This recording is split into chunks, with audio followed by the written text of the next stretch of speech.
Hey everyone, this is just a follow-up video for people who watched my prior review video of the T-Mobile Home Internet Gateway, and this is it here.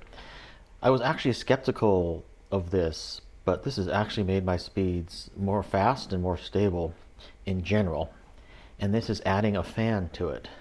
Inside, there's a heatsink, so technically you're not supposed to need a fan, but I have read online that adding a fan to it actually does help the speeds, especially if you have it sitting like in a windowsill or something like that where the sun is on it. I think that would be actually too hot, but you definitely need a fan for that.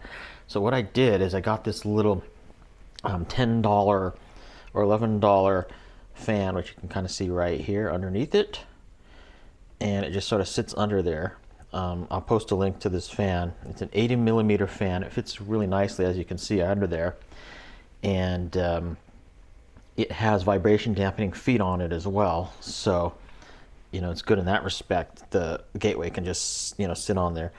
The 80 millimeter size works the best because it goes inside the sort of circumference of the gateway, and then the cool air can rise, can blow up.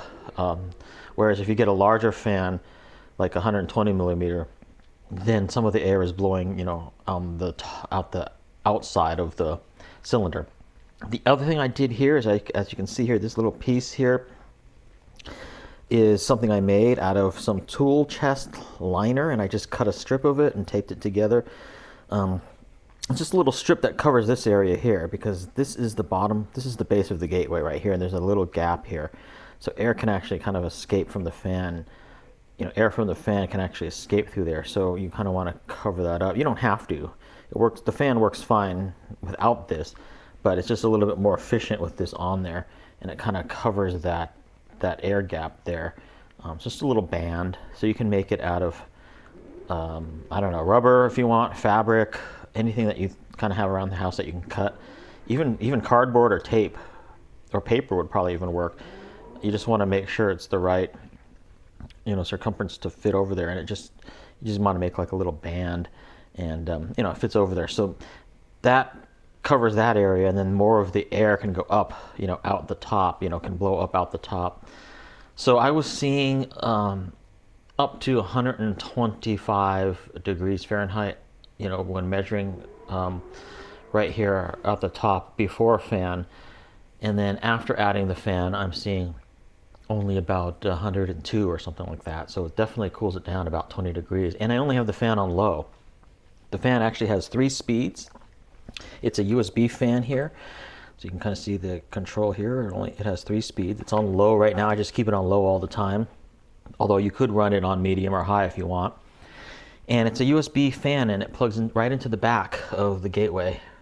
So the gateway has USB-C, but the fan is regular USB. So I had to get a USB-C to regular USB adapter. But it's all self-contained. It's all powered off the gateway. So I will post a picture right here on the screen of like some speed tests that I did before I had the fan and then after. It's consistently been higher after I added the fan. So that's really nice. And again, the fan is only like $11 or something on Amazon. It's kind of a fan for like computers or components, like amplifiers and things like that, or even like stereo racks and things like that. So it's kind of a versatile fan in that respect, but it works really well.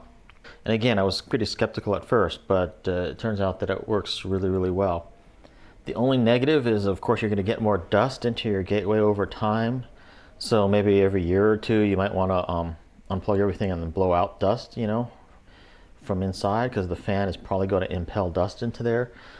But that's really the only negative. I mean, even without a fan, some dust is going to settle in there anyway, right, from the top. So you might give that a try if your gateway seems to be running hot. I mean, mine wasn't even running hot. I've heard other people who run like a lot of Wi-Fi networks or in a fringe area where this thing has to run at higher power, to connect to the cell towers.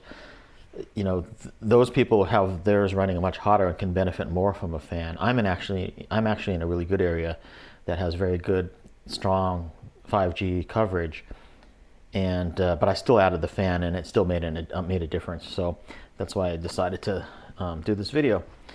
Anyway, the fan's nice. It kind of acts as a base for it too, with like a vibration dampening feet and all that kind of stuff. And yeah, I recommend it.